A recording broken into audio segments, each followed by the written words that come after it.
কারবালার প্রান্তরে সাইয়েদনা হুসাইন রাদিয়াল্লাহু তাআলা আনহু নির্মমভাবে শহীদ হয়েছিলেন, সেই কথাটাও সহিহ বুখারীতে এসেছে।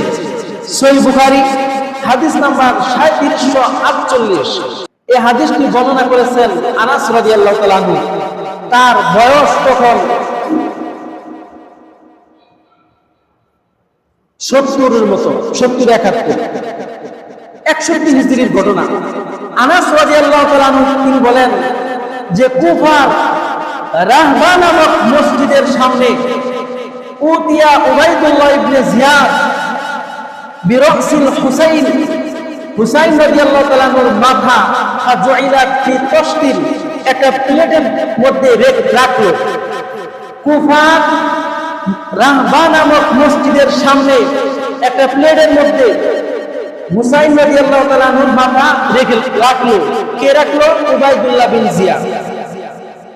সেখানে আনাস রাদিয়াল্লাহু তাআলা আনহু উপস্থিত ছিলেন। এই উবাইদুল্লাহ বিন জিয়াদ হুসাইন রাদিয়াল্লাহু তাআলা আনহুর মাথার মধ্যে একটা লাঠি দিয়ে আঘাত করতেছিল, নাকের মধ্যে আঘাত করতেছিল। ফাজাআলা ইয়ানকুতু, আঘাত করতেছিল, খুঁজা দিচ্ছিল আর বলতেছিল ওয়া ক্বালা ফি হুসনিহি শাইআন, তার চেহারা সম্পর্কে বিভিন্ন কটূক্তি করতেছিল। আনাস রাদিয়াল্লাহু তাআলা আনহু তিনি সহ্য করতে পারলেন না। তিনি বললেন, হে উবাইদুল্লাহ বিন জিয়াদ, তুমি এটা কি করতেছ? আমি অসংখ্যবার দেখেছি নবীকে যে এই হুসাইন রাদিয়াল্লাহু তাআলা আনহু সমস্ত দেহে, নাকে, মুখে সব জায়গায় বিশ্বনবীর চুমু খেয়েছেন। সুবহানাল্লাহ। এবং তিনি এই কথাও বললেন যে এই হুসাইন রাদিয়াল্লাহু তাআলা আনহু তার চেহারা বিশ্বনবীর চেহারার সাথে হুবহু মিল, একদম রাসূলের মতো তার চেহারা, তার নাতি। তুমি তার সাথে এমন করতেছ। তাহলে সহিহ বুখারীর এই হাদিস থেকে আমরা বুঝতে পারলাম এই হাদিসটা হলো কারবালার হাদিস। এখন ঘটনা হলো হুসাইন রাদিয়াল্লাহু তাআলা আনহুর মাথাটা কুফার মসজিদের সামনে কেন আনা হলো, উবাইদুল্লাহ বিন জিয়াদ কিভাবে আনলেন, এই ঘটনা জানার দরকার আছে না নাই? এই ঘটনা জানতে হলে আমাদের সেই কারবালার ইতিহাস আমাদের জানতে হবে। রাসূল ইন্তেকাল করলেন 11 হিজরিতে। 11 হিজরিতে ইন্তেকাল করার পর হযরত আবু বকর সিদ্দিক রাদিয়াল্লাহু তাআলা আনহু তিনি খলিফা হলেন। তিনি খেলাফতের দায়িত্ব পালন করলেন 2 বছর 3 মাস। তারপর তিনি স্বাভাবিক মৃত্যুবরণ করলেন। পরবর্তী খলিফা হলেন সাইয়েদনা উমর রাদিয়াল্লাহু তাআলা আনহু। তিনি খেলাফত পরিচালনা করলেন 10 বছর। উমর রাদিয়াল্লাহু তাআলা আনহুর মৃত্যুর পর খলিফা হলেন উসমান রাদিয়াল্লাহু তাআলা আনহু। তিনি খেলাফতের দায়িত্ব পালন করলেন 12 বছর। এরপর খলিফা হলেন হযরত আলী রাদিয়াল্লাহু তাআলা আনহু। তিনি খেলাফতের দায়িত্ব পালন করলেন 6 বছর। আলী রাদিয়াল্লাহু তাআলা আনহুর মৃত্যুর পর তার বড় ছেলে হাসান, তিনি খেলাফতের দায়িত্ব পালন করলেন 6 মাস। এই হলো মোট 30 বছর। বিশ্বনবী একটি হাদিসে বলেন, আল খিলাফাতু ফি উম্মতি 30 সানাতান, আমার পরে আমার উম্মতের মধ্যে খেলাফত বাকি থাকবে 30 বছর। এই খেলাফত 30 বছরই বাকি ছিল। হাসান রাদিয়াল্লাহু তাআলা আনহু তার সময় একটা চক্রমহল,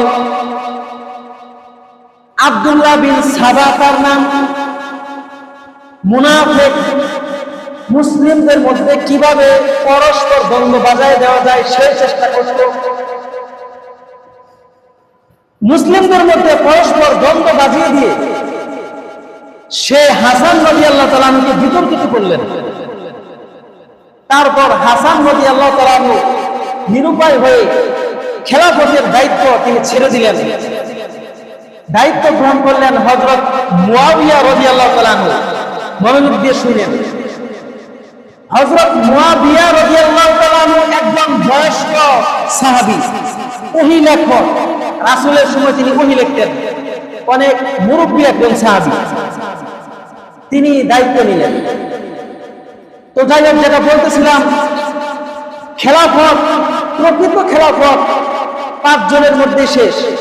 আবু বকর, উমর, উসমান, আলী রাদিয়াল্লাহু তাআলা আনহু, এই 4 জনকে বলা হয় প্রকৃত খেলাফত। আর তার ছেলে হাসান, তিনি মাত্র 6 মাস, তাকে খোলাফায়ে রাশিদিনের মধ্যে দেওয়া হয় না। তো যাই হোক, মোট 30 বছর তারা খেলাফত পরিচালনা করলেন, মানে ইসলামিক রাষ্ট্রের প্রধানমন্ত্রী তারা ছিলেন। এরপর মুয়াবিয়া রাদিয়াল্লাহু তাআলা আনহু যখন খেলাফতের দায়িত্ব নিলেন, মুয়াবিয়া রাদিয়াল্লাহু তাআলা আনহুর খেলাফতকে বলা হয় উমাইয়া শাসনামল। আপনারা বইয়ের মধ্যে হয়তো পড়েছেন, উমাইয়া শাসনামল বলা হয়। তবে এটাকে খেলাফত বলা হয় না, প্রকৃত খেলাফত না, এটা হলো শাসনতন্ত্র। রাসূল যেহেতু বলে গিয়েছেন, আল খিলাফাতু ফি উম্মতি 30 সানাতান সুম্মা মুলকুন বাদা যালিক, আমার উম্মতের মধ্যে 30 বছর খেলাফত বাকি থাকবে, এরপর হবে রাজতন্ত্র। 30 বছরই ছিল খেলাফত, এরপরে সৌদিতে যেটা চলে আসতেছে এটা হলো রাজতন্ত্র। হযরত মুয়াবিয়া রাদিয়াল্লাহু তাআলা আনহু 20 বছর দায়িত্ব পালন করলেন। কয় বছর? 20 বছর। এরপর মুয়াবিয়া রাদিয়াল্লাহু তাআলা আনহু যখন দেখলেন যে তার বয়স বেড়ে গেছে,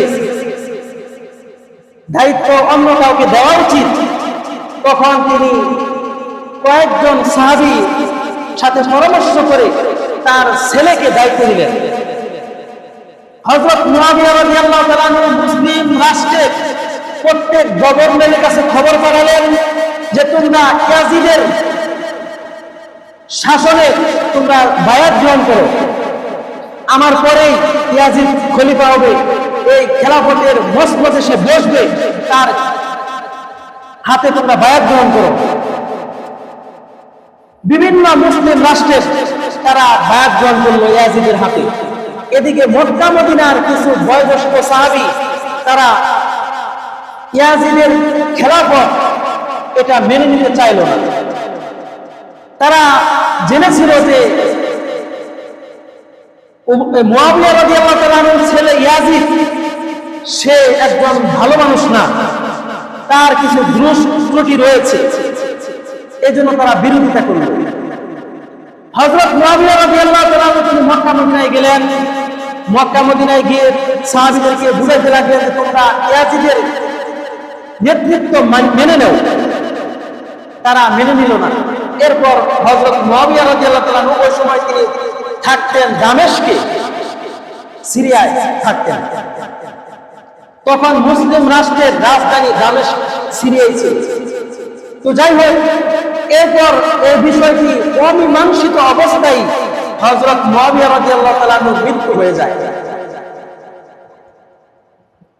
খেলাফতের মসনদে বসে ইয়াজিদ, অন্যান্য মুসলিম রাষ্ট্রের তারা সকলেই তাকে খলিফা হিসেবে মেনে নেয়, কিন্তু মক্কা মদিনার কুফা নগরীর কিছু সাহাবী তারা মেনে নেয় না।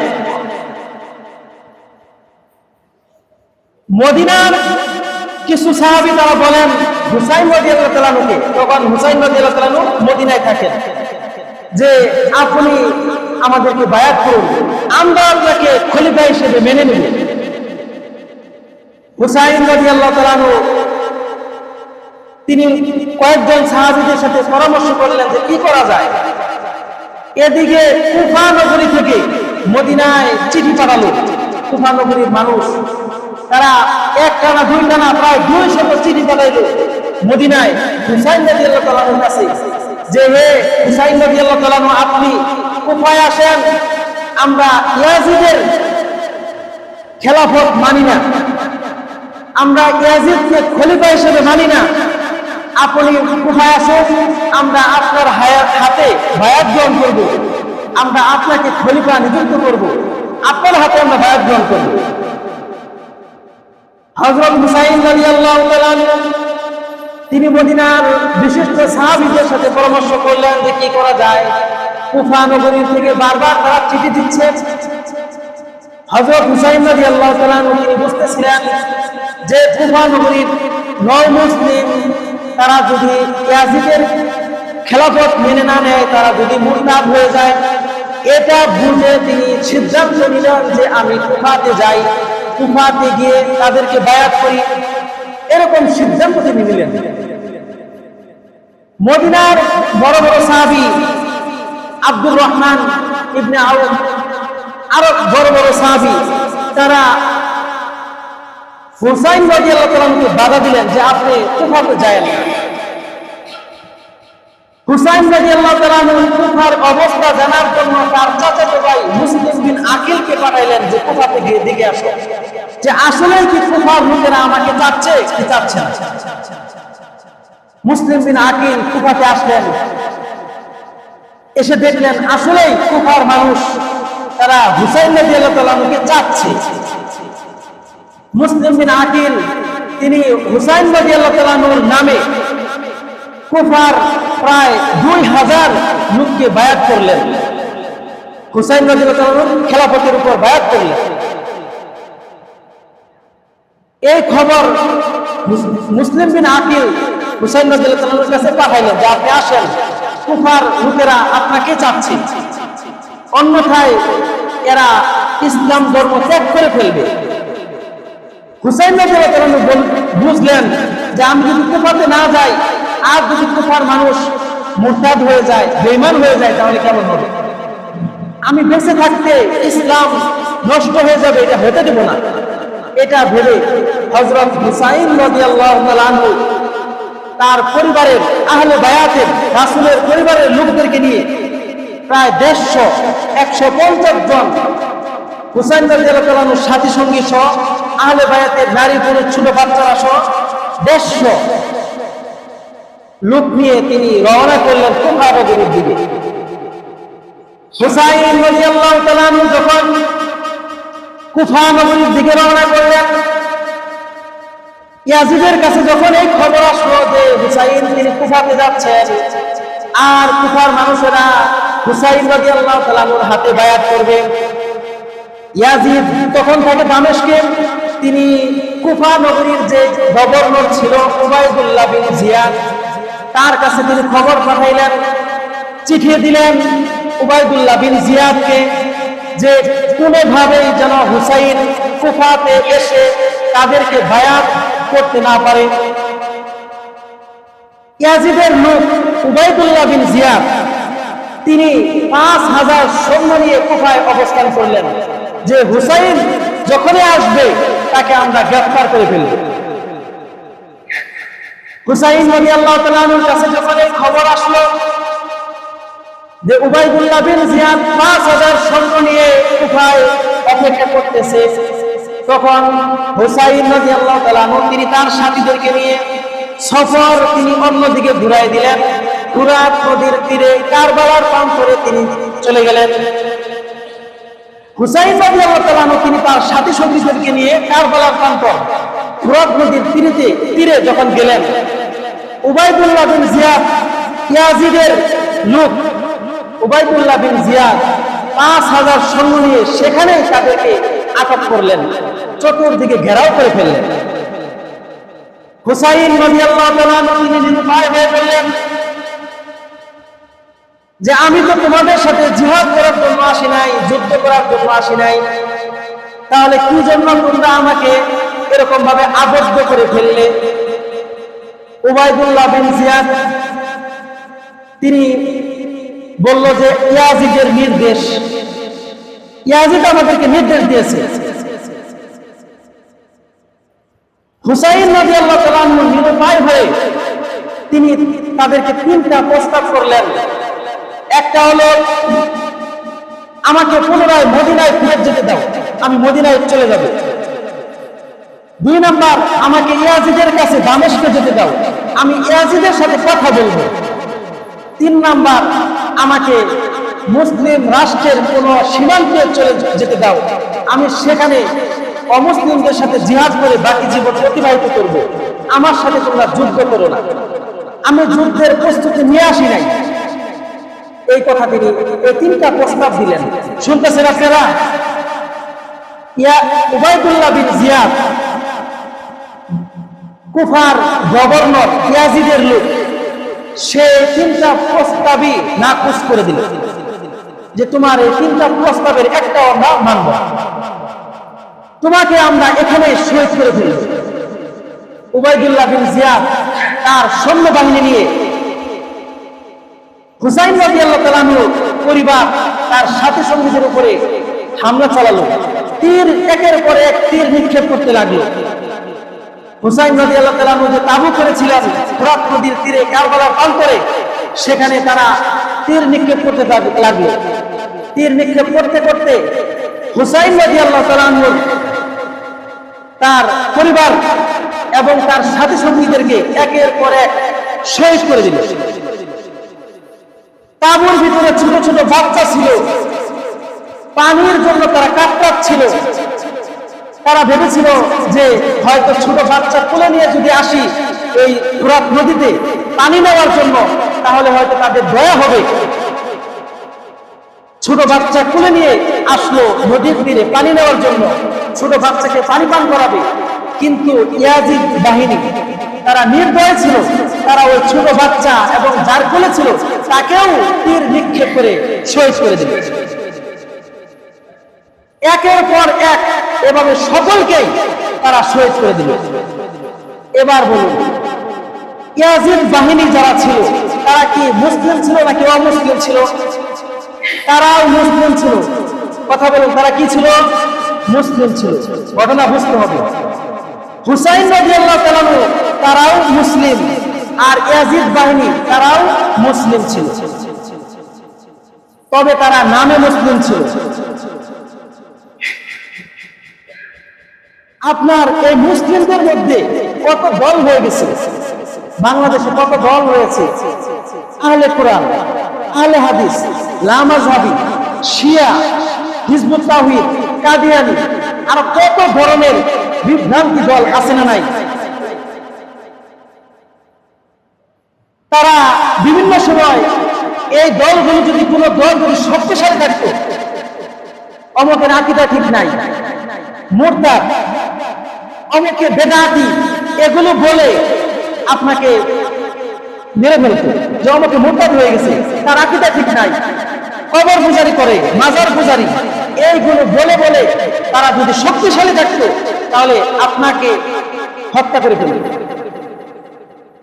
ওই ইয়াজিদ বাহিনী হুসাইন রাদিয়াল্লাহু তাআলা আনহুকে কেন শহীদ করলো? তাদের কি যুক্তি ছিল? তাদের যুক্তি হলো যে মুসলিম রাষ্ট্রের এখন প্রধান হলো ইয়াজিদ, তার শাসন হুসাইন মেনে নিচ্ছে না, সুতরাং হুসাইন ভুল করতেছে, সে ভুল পথে আছে। এই জন্য এটা ভেবে তারা কিন্তু হুসাইন রাদিয়াল্লাহু তাআলা আনহু এবং তার সাথীদেরকে শহীদ করে ফেলল। মুসলিমদের শত্রু আপনাকে বলবে যে তোমার আকীদা ঠিক নাই, তুমি আস্তে আস্তে আমিন বলো, আমিন আস্তে বলা এটা চলবে না, জোরে আমিন বলাই সুন্নাত, আস্তে আমিন বললে তুমি সুন্নাত করতেছো, তুমি রাসূলের সুন্নাত মানতেছো না, এগুলো বলবে আপনাকে। জোরে আমিন বলাই জিহাদ, এই ধরনের কথাবার্তাও বড় বড় শায়েখরা বলে। তাদের যদি শক্তি থাকতো আপনাকে মুরতাদ ফতোয়া দিয়ে আপনাকে জবাই করে ফেলতো। মুসলিমদের মধ্যে এটা একটা ষড়যন্ত্র যে কিভাবে আলাদা করা যায়, মসজিদ কিভাবে আলাদা করা যায়, পরস্পরে কিভাবে বিভেদ সৃষ্টি করে দেওয়া যায়, এটা একটা ষড়যন্ত্র, কাফের মুশরিকদের, ইহুদি খ্রিস্টানদের একটা ষড়যন্ত্র। উমর রাদিয়াল্লাহু তাআলা আনহু তার মৃত্যু অস্বাভাবিক হয়েছে, একজন গোলাম তাকে হত্যা করেছে। উসমান রাদিয়াল্লাহু তাআলা আনহু তার মৃত্যু অস্বাভাবিক, তাকে ষড়যন্ত্র করে হত্যা করা হয়েছে। আলী রাদিয়াল্লাহু তাআলা আনহু তাকে ষড়যন্ত্র করে অস্বাভাবিক তার মৃত্যু হয়েছে। হাসান রাদিয়াল্লাহু তাআলা আনহু তার মৃত্যু অস্বাভাবিক, তারপর হুসাইন রাদিয়াল্লাহু তাআলা আনহু তার মৃত্যু অস্বাভাবিক। এগুলো কে করেছে? এই সব মুনাফিক। আব্দুল্লাহ ইবনে সাবা এক মুনাফিক ছিল, সে তার দলবল নিয়ে মুসলিমদের মধ্যে বিভেদ সৃষ্টি করে মুসলিমদেরকে দিয়ে মুসলিমদেরকে হত্যা করা, এই ছিল তাদের কৌশল। কারবালা থেকে আমাদের শিক্ষা গ্রহণ করতে হবে।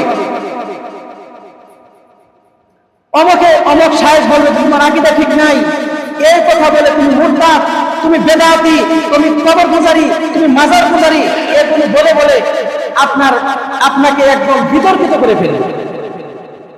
তো যাই হোক, বলতেছিলাম উবাইদুল্লাহ বিন জিয়াদ তিনি হুসাইন রাদিয়াল্লাহু তাআলা আনহুর সব সাথী সঙ্গীদেরকে নির্মমভাবে শহীদ করে দিল। কিভাবে সমঝোতা করা যায় সেটা করলো না। তাদেরকে শহীদ করার পর ঘোড়া দিয়ে তাদের লাশের উপরে ঘোড়া চালিয়ে তাদের লাশগুলো ছিন্ন বিচ্ছিন্ন করে ফেলল এবং হুসাইন রাদিয়াল্লাহু তাআলা আনহুর মাথা মুবারক কেটে তিনি কুফার মসজিদ রাহবা নামক মসজিদের সামনে একটা প্লেটের ভিতরে রাখলেন। উবাইদুল্লাহ বিন জিয়াদ, যে হাদিসটা শুরুতে বলেছিলাম, উবাইদুল্লাহ বিন জিয়াদ হুসাইন রাদিয়াল্লাহু তাআলা আনহু এর মাথা মুবারক দামেস্কে ইয়াজিদের কাছে পাঠিয়ে দিল। ইয়াজিদ এই মাথা দেখে কিছু বলল না। উবাইদুল্লাহ বিন জিয়াদ কুফার গভর্নর, তাকে যে কিছু বলবে, তুমি এটা কি করলা, তুমি হুসাইন রাদিয়াল্লাহু তাআলা আনহুকে কিভাবে শহীদ করলা, এটা কেন করলা, তাকে কোনো বিচার করে নাই সে। তার মাথা যখন দামেস্কে ইয়াজিদের কাছে পাঠানো হলো, হুসাইন রাদিয়াল্লাহু তাআলা আনহুর মাথা মুবারক, এরপর ইয়াজিদ সেটা মদিনায় পাঠিয়ে দেয়। পরে মদিনার সাহাবী তারা ফাতেমা রাদিয়াল্লাহু তাআলা আনহার কবরের পাশে, যেহেতু তার সন্তান, সেখানে দাফন করা হয়। আল বিদায়া ওয়ান নিহায়া কিতাবে এই কথাটাই লেখা আছে। তো যাই হোক, বলতেছিলাম এই হলো কারবালার ইতিহাস। এখানে দুষ্কার আমাদের দেশে কয়েক সম্প্রদায় আছে, যেমন সুন্নি সম্প্রদায়। তারা মুআবিয়া রাদিয়াল্লাহু তাআলা আনহু একজন বয়োজ্যেষ্ঠ সাহাবী, তাকে দোষ দেন, যেহেতু তার ছেলে ইয়াজিদ তিনি সাহাবী ছিলেন না, তিনি ছিলেন তাবী। ইয়াজিদকে বলা হয় সবচেয়ে নিম্নমানের একজন তাবী, আর সবচেয়ে উঁচু মানের তাবী বলা হয় ওয়াইস আল কারনীকে। আচ্ছা, এখানে মুআবিয়া রাদিয়াল্লাহু তাআলা আনহু তাকে দোষ দেওয়া যাবে না, তিনি একজন সাহাবী, কোন সাহাবীকেই দোষ দেওয়া যাবে না।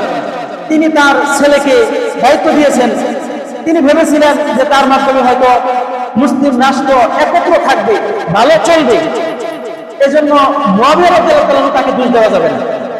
আর ইয়াজিদ তার খেলাফত বেশি দিন টিকে নাই, মাত্র 3 বছর পরে তার খেলাফত হারিয়েছে।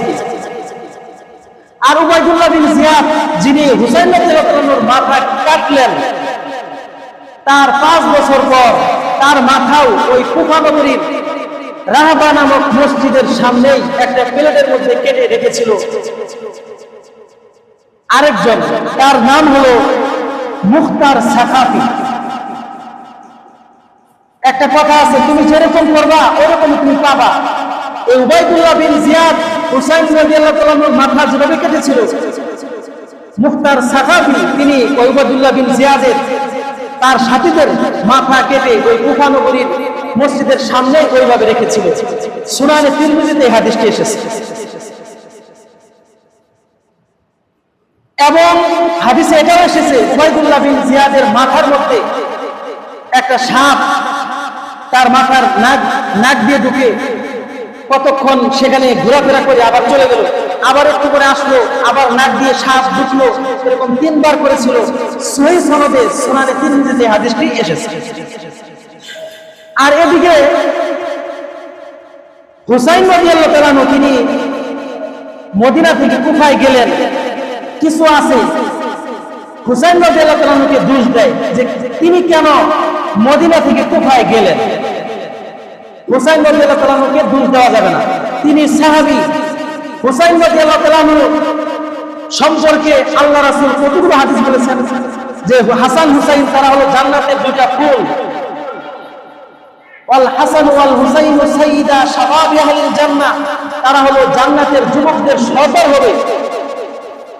তারপর রাসূল হাসান হুসাইনের শরীরের এমন কোনো জায়গা নাই যেখানে রাসূল চুমো দেয় নাই। তাদেরকে এই কথাও বলেছেন যে হাসান হুসাইন আমার শরীরের অংশ, আমি হাসান হুসাইনকে ভালোবাসি, তোমরাও হাসান হুসাইনকে ভালোবাসো। এরকম রাসূল অনেকগুলো হাদিস বলেছেন। তাহলে এই হুসাইনকে তারা শহীদ করে দিবে। এবার ইয়াজিদকেও আমরা কাফের বলবো না। কেউ কেউ বলে কাফের, ইয়াজিদ কাফের বলা যাবে না। তিনি মুসলিমই ছিলেন, ক্ষমতা লোভী, তার ক্ষমতা ধরে রাখার জন্য তিনি বড় বড় সাহাবীদেরকে শহীদ করে দিয়েছেন। তার বিচার আল্লাহ তাআলা করবেন। হুসাইন রাদিয়াল্লাহু তাআলা তার কোনো দোষ নাই। তিনি ইজতিহাদ করেছেন, বুঝেছেন যে কুফায় গেলে হয়তো কুফার মুসলিমরা তারা ইসলাম ধর্ম ত্যাগ করবে না।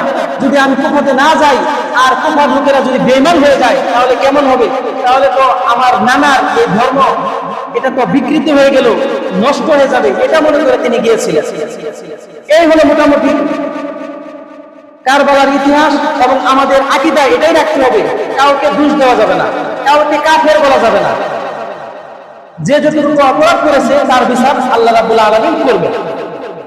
আল্লাহ রাব্বুল আলামিন আমাদেরকে এই প্রকৃত কারবালার ইতিহাস বুঝে ঈমান ঠিক রাখার তৌফিক দান করুন। সকলে বলি আমিন।